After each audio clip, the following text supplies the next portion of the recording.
Bismillahirrahmanirrahim. Assalamualaikum warahmatullahi wabarakatuh. Saya Sri Raya Guru dengan NIM S1S122079. Pada kesempatan kali ini saya akan menjelaskan mengenai materi Centroid Initialization Methods atau metode inisialisasi centroid. Nah, jika kita kebetulan tahu kira-kira di mana centroid harusnya berada, misalnya ketika kita menjalankan algoritma pengelompokan lain sebelumnya, maka kita dapat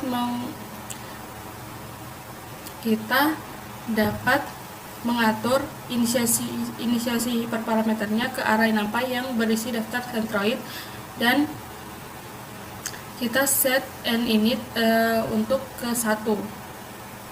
Nah, misalnya kodenya itu seperti ini.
Nah, kemudian solusi lain adalah dengan menjalankan algoritma beberapa kali dengan inisialisasi acak yang berbeda dan mempertahankan solusi terbaik.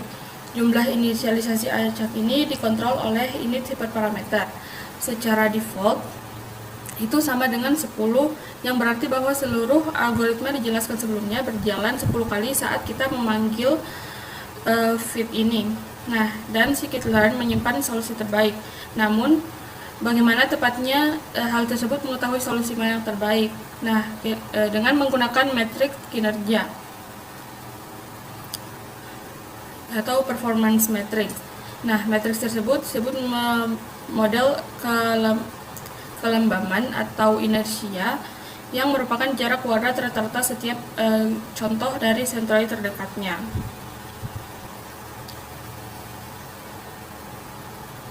Nah,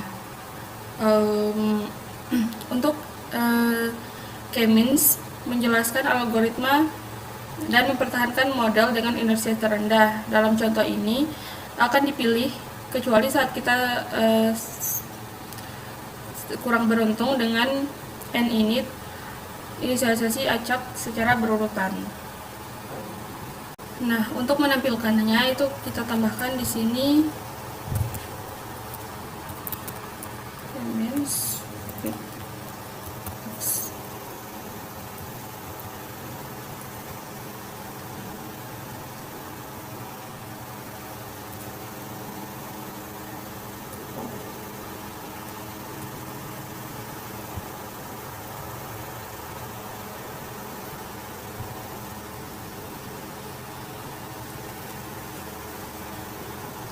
Oke, selanjutnya kita lakukan inersia, yaitu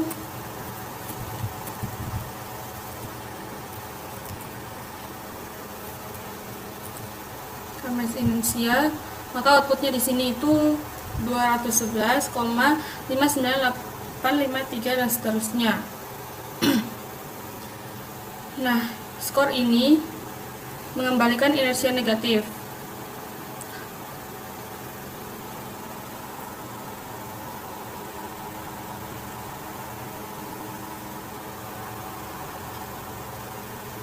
Oh, sorry. Untuk selanjutnya itu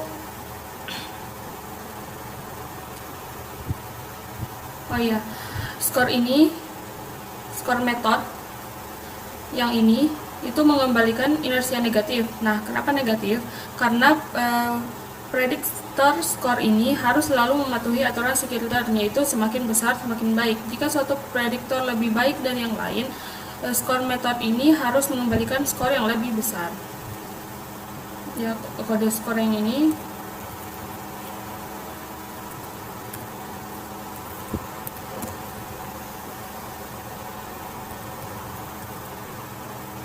bernilai negatif. Kemudian peningkatan penting pada algoritma K-means atau K-means plus diusulkan dalam sebuah paper tahun 2006 dari David Arthur dan Sergei Vasilevsky.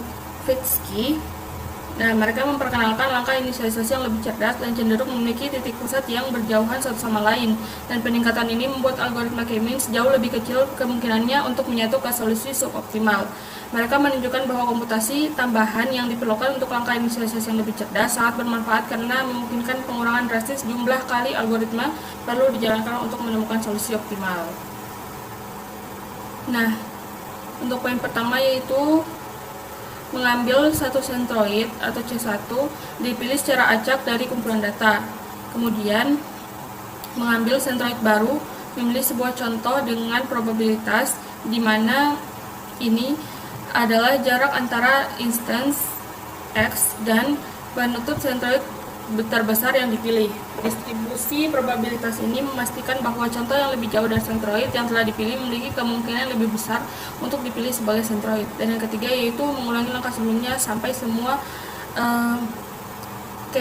sentroidnya telah dipilih.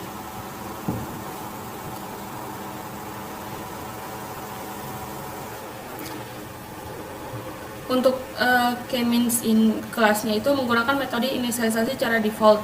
Jika kita memaksanya untuk menggunakan metode asli, kemudian kita akan dapat mengatur inisialisasi hiperparameternya ke random. Nah, ini itu jarang dibutuhkan.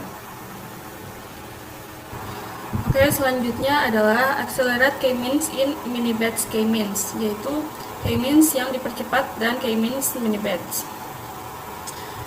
Peningkatan yang penting lainnya pada algoritma K-means diusulkan dalam paper tahun 2003 oleh Charles Elkan, di mana ini mempercepat algoritma secara signifikan dengan menghindari banyak perhitungan jarak yang tidak perlu. Elkan mencapai hal ini dengan memanfaatkan ketidaksetaraan segitiga, yaitu bahwa garis lurus selalu merupakan jarak terpendek antar dua titik, dan dengan melacak batas bawah dan atas untuk jarak antar instance dan sentroid. Ini adalah algoritma yang kelas K-means menggunakan secara default. Nah, varian penting lain dari algoritma K-means ini diusulkan dalam paper tahun 2010 oleh David Scully. Alih-alih menggunakan kumpulan data lengkap pada setiap iterasi, algoritma ini mampu menggunakan kumpulan mini memindahkan titik pusat sedikit saja pada setiap iterasi. Hal ini mempercepat algoritma biasanya dengan faktor 3 atau 4 dan memungkinkan pengelompokan kumpulan data besar yang tidak muat dalam memori. Skitlan ini mengimplementasikan algoritma dalam mini batch K-means. Kita gunakan kelas seperti kelas K-means.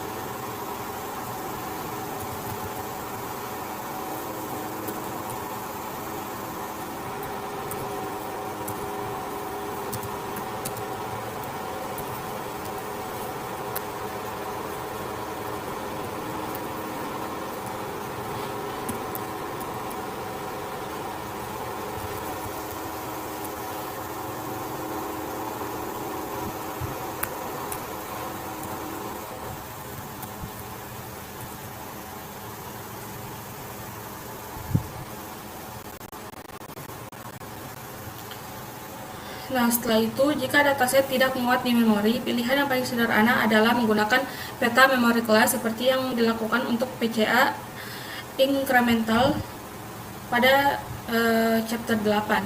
Kita dapat meneruskan satu mini batch pada satu waktu ke partial fit method, tapi akan melakukan lebih banyak pekerjaan karena kita perlu melakukan beberapa inisialisasi dan memilih sendiri yang terbaik. Nah, meskipun algoritma mini batch k-means jauh lebih cepat daripada algoritma k-means biasa, inersianya umumnya sedikit lebih buruk, terutama saat jumlah klaster meningkat. Pada plot ini di sebelah kiri itu membandingkan inersia mini batch k-means dan model k-means biasa yang dilatih pada dataset sebelumnya menggunakan berbagai jumlah klaster K. Perbedaan antara kedua kurva tersebut tetap konstan, namun perbedaan ini menjadi semakin signifikan seiring dengan bertambahnya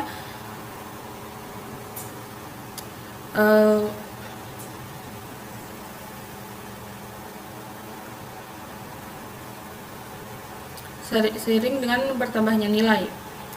Nah, K ini meningkat karena inersia menjadi semakin kecil. Pada plot sebelah kanan juga kita dapat lihat bahwa mini batch k-means jauh lebih cepat daripada k-means biasa, dan perbedaan ini meningkat seiring dengan peningkatan K-nya.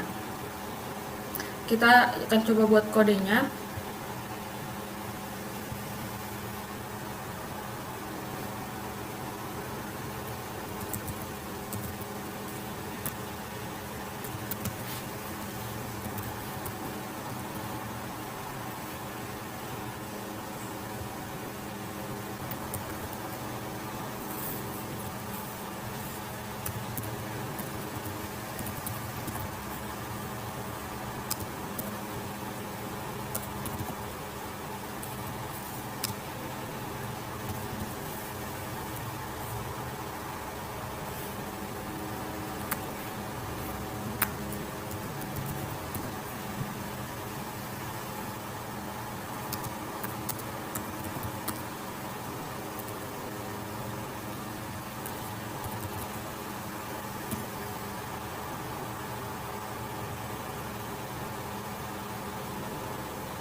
Baik, untuk hasil plotnya itu seperti ini.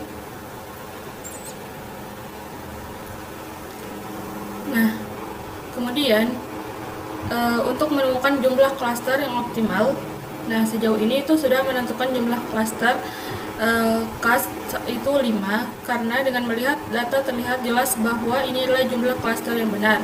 Namun secara umum tidak akan mudah untuk mengetahui cara mengaturnya, dan hasilnya mungkin cukup buruk jika kita menyetornya ke nilai yang salah, seperti yang dapat dilihat pada gambar 9.7 yang ini.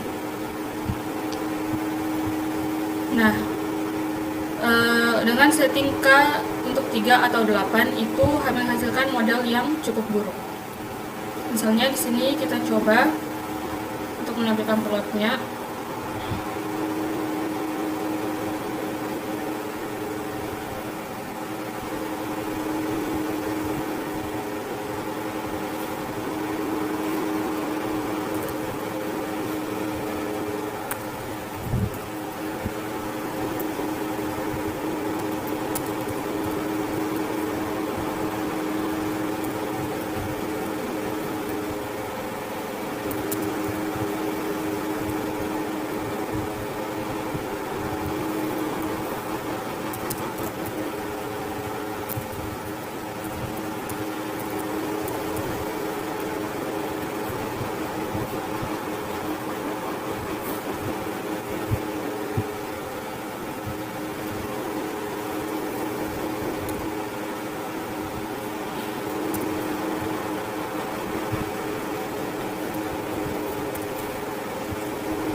Untuk plotnya itu seperti ini.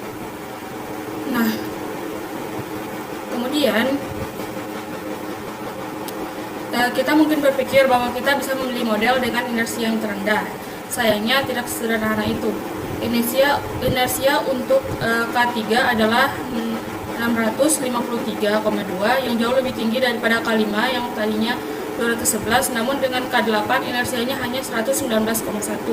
Inersia bukanlah metrik energi yang baik ketika mencoba memilih K, karena harus menjadi lebih rendah saat kita meningkatkan K-nya. Maka memang sebagian banyak klaster semakin dekat setiap contoh dengan sentroid terdekatnya, dan oleh karena itu semakin rendah inersianya. Nah, ini ketika kita plotting inersia sebagai function dengan number cluster K dengan kurva itu seringkali berisi titik refleksi yang disebut elbow. Nah, sekarang kita coba menampilkan plot untuk elbow-nya.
Nah, seperti yang kita lihat, inersia itu turun sangat cepat ketika kita meningkatkan K-nya hingga 4, tapi kemudian menurun jauh lebih lambat seiring kita terus meningkatkan K-nya. Kurva ini kira-kira terbentuk seperti lengan dan ada sikunya di K4.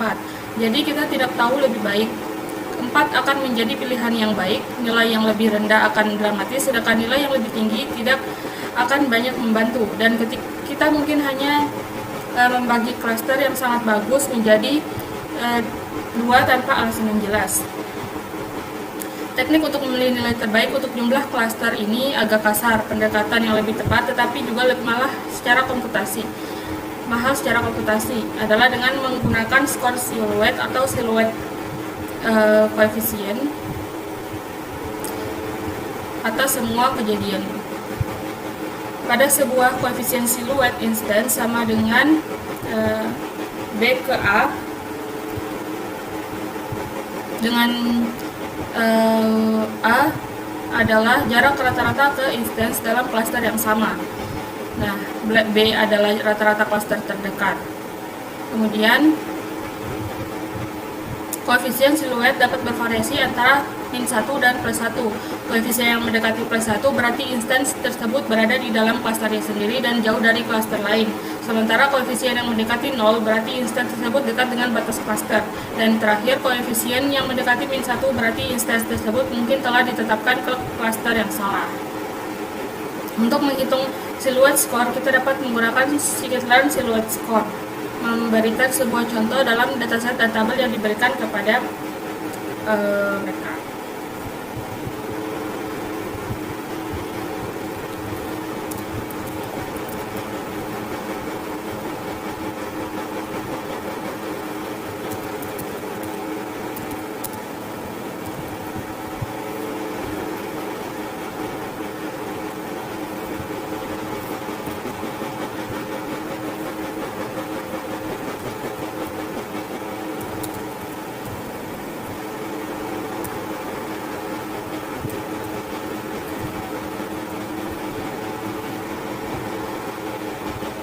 Nah, untuk di sini nilainya itu 0,65551 dan seterusnya. Selanjutnya kita tampilkan silhouette score-nya.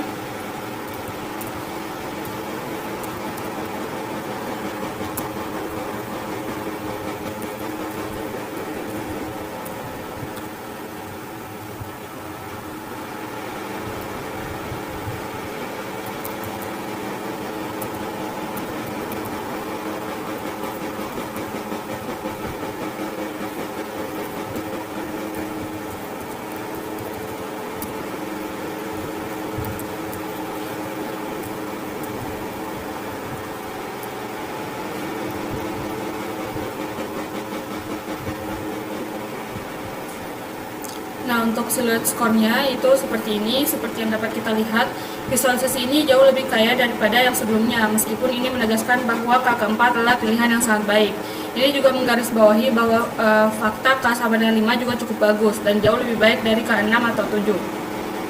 Ini terlihat saat membandingkan inersia. Nah, visualisasi yang lebih informatif diperoleh saat kita memplot koefisien siluet tiap instance diurutkan berdasar klaster yang ditugaskan dan berdasarkan nilai koefisien, disebut diagram siluet. Pada setiap diagram berisi satu bentuk pisau per klaster. Tinggi bentuk menunjukkan jumlah contoh yang terdapat dalam klaster, dan lebarnya menunjukkan koefisien siluet yang diurutkan dari contoh-contoh dalam klaster. Yang semakin lebar, semakin baik. Garis putus-putus menunjukkan koefisien siluet rata-rata. Kemudian kita akan tampilkan siluet analisis plotnya.